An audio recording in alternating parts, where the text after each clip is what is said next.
Hey y'all, welcome to my YouTube channel. This video is about overalls, if you haven't noticed already. I'm going to be making a pattern out of my overalls. I am not drafting a pattern today because I just need a break from drafting patterns. So I'm going to show you how I copy this overall pattern. So here's the deal. I'm going to be using a white denim. I am not pre-washing it because I want it to shrink and give me all the effects of real denim. And I plan on dyeing the fabric, so bear with me, hit the subscribe because I'm gonna have a video about how I dye it, but this video is about how I'm going to make the actual overalls. So I'm using this packing paper to record what I trace on my pattern.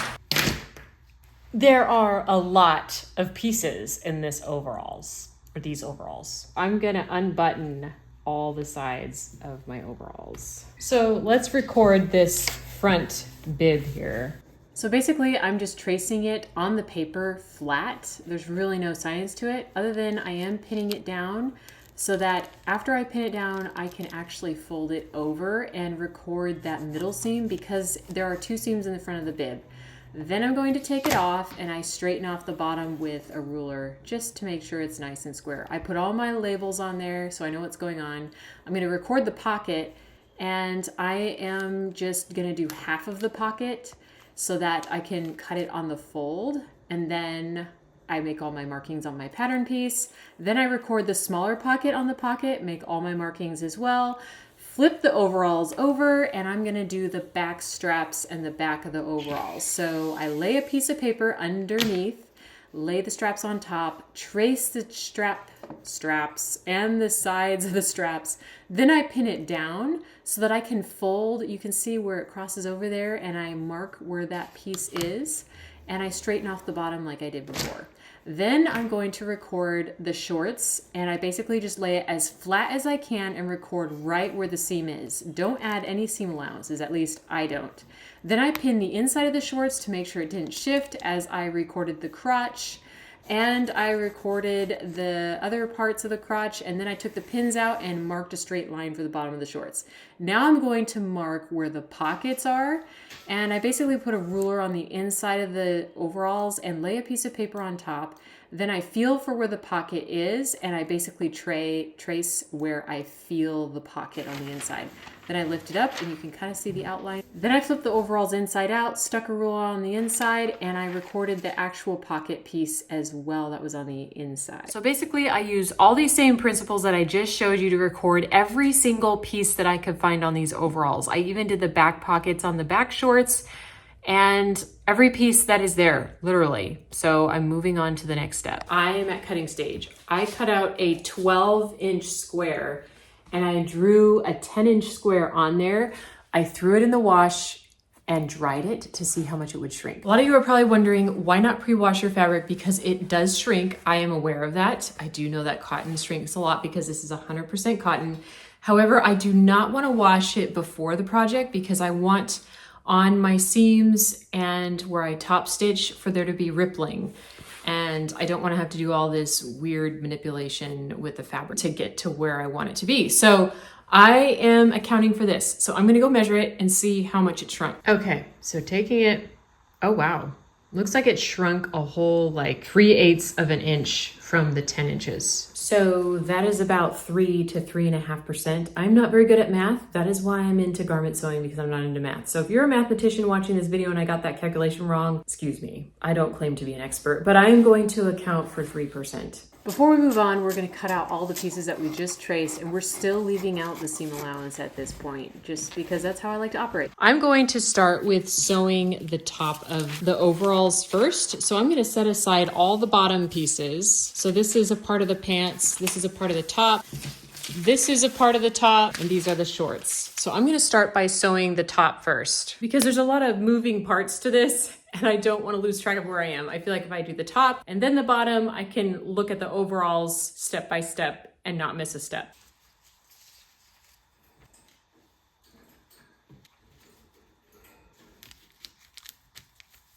Before I put the scissors to anything, I am noting all of the hems on the pockets, how many times it's folded over, and all the seam allowances. I'm going to add that in with my cutting as well as the 3%. So looking at this is the hem on the side of the overall, the back side, And if you could see, that is actually 3/8 of an inch. So it's double folded. So I'm going to double that, and that's 3/4 of an inch of a seam allowance on the side. So I am adding that to the pattern. Even with the pockets, it's folded under 1/2 inch. There's a double fold here, so that's adding 1 inch to there.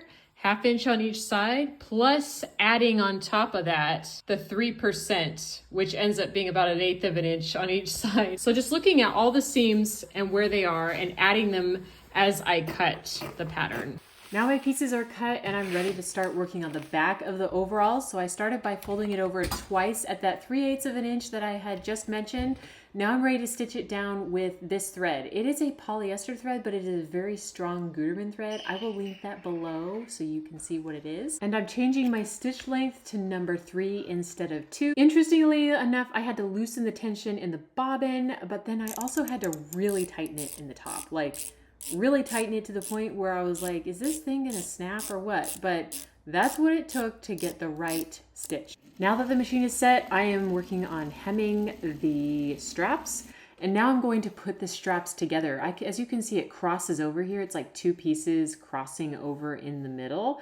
So that's what I did. I crossed over the 2 back pieces and then I pinned it down. It's kind of hard to explain how I did this process, but I'm pinning it down and I'm gonna stitch it together on the side where I folded it. So right in that crease there, I'm just stitching all the way down, taking it to the iron, and then there's the stitching and taking the pins out. I'm gonna fold it over and press it open. And then I'm actually stitching that down on both sides there. And then I'm adding the little diamond in the back. And as you can see on the other one, I'm copying the diamond over there, pinned it all down, and then referencing how there's 2 stitching all the way around. And so I did 2 stitches side by side, 1/4 inch all the way around the diamond to keep it together. And voila, there it is. It matches except for the shrinking of the fabric. And it's kind of nice to see it come together. So this is the front bib. I stitched it right sides together, but I'm going to do a flat felled seam in the back here, and I am going to show you how I do that. Because as you can see on these overalls, the seam does not show on the back. It is completely hidden, so I need to mimic that. First step is to press it to one side and then flip it over and open it up with your fingers. Cut it down to 1/4 inch on one side, on the side that's folded over, and then fold that longer side underneath the shorter side and press it down and then stitch it down on the machine and then do a second stitch right close to the seam. And there we go. We have our front bib. And now I'm hemming the top at 1 inch twice folded. And I'm stitching it at the bottom of the fold and also at the top of the fold as well for just top stitching. Now I will have to say it is very important to press everything with steam because we are dealing with some thick pieces here, and steaming it really flattens it out and makes it look good. So that is what I'm doing here. I am hemming the sides of the bib here. Now I'm ready to work on the pockets. I'm looking at the hems and I serged the outsides of the pockets except for the top. I hemmed that down twice at 1/2 inch. And here you can see I'm flipping it over and I'm taking the other pocket and placing it on top. And I serged that one the same way as I did the other one. I'm pinning it down, folding it under with the bigger pocket so that it all folds in nicely and flat. Then I'm placing the pocket onto the bib and measuring all the angles to make sure everything is lined up perfectly, just like my other pair of overalls. And here we are.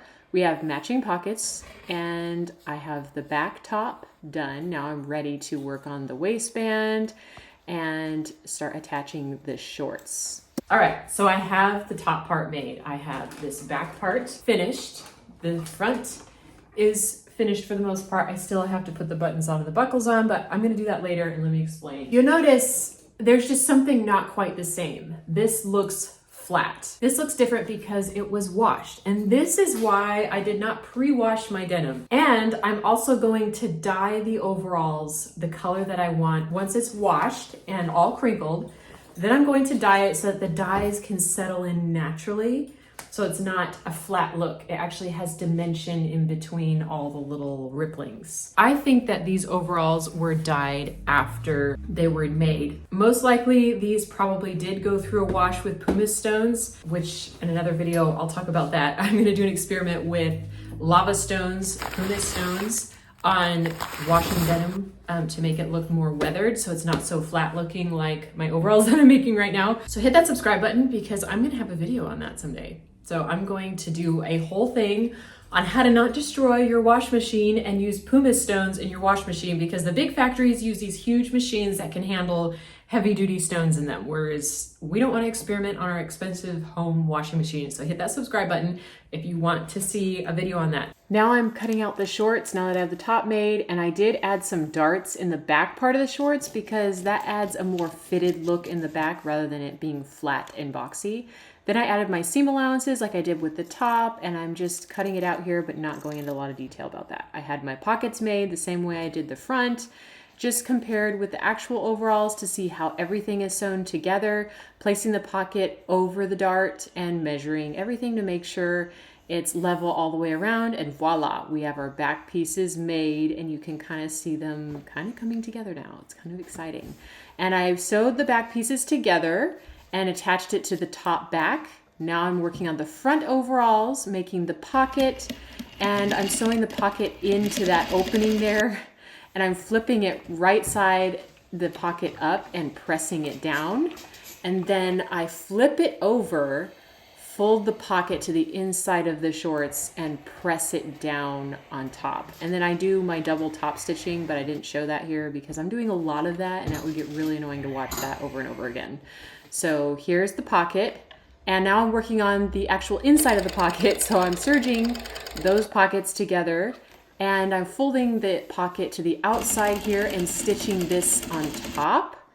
And then I just pull the outside short on top, and voila, it's like amazing. So I ran into an issue. I have both sides of my shorts made, but I realized I forgot to cut out this here. This was supposed to be cut out with the shorts. So see how this is just straight? It was supposed to be cut out the curve with it. So basically I'm just gonna proceed to sew these together and cut out a separate piece like this and just literally insert it into the seam. So this is where improvising comes in. And when it's not gonna be exactly the way I want it to, I do not have enough fabric to cut out more pieces and start over. So I have to makeshift this, and that's okay. If there's a will, there's a way. So we're not gonna scrap this, we're just gonna do it. It's gonna be okay. And now I'm just stitching the front shorts pieces together without the curve. And here I am tracing a pattern piece for the curve to be cut out.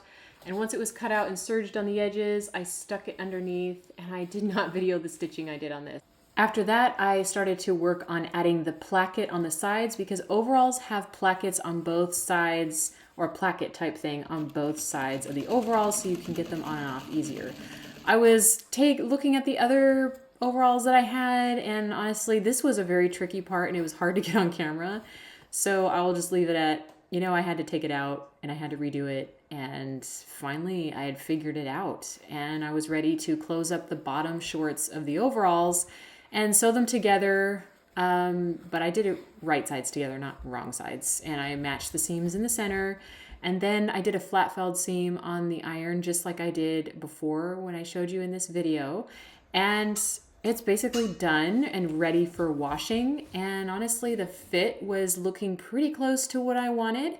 And we'll see. After we wash everything, we'll see how this all turns out, because I could toot my horn at this point and say it looks great, but who knows what it's gonna look like by the time it comes out of the wash. So I'm headed to the wash machine, and one of the things that I'm gonna do is I'm going to wash it on the highest heat that I can find, and maybe even throw in some rough towels. This is all experimental. I have never done my full thought process of how this is supposed to go, so you'll just have to bear with me here. Here's the washer.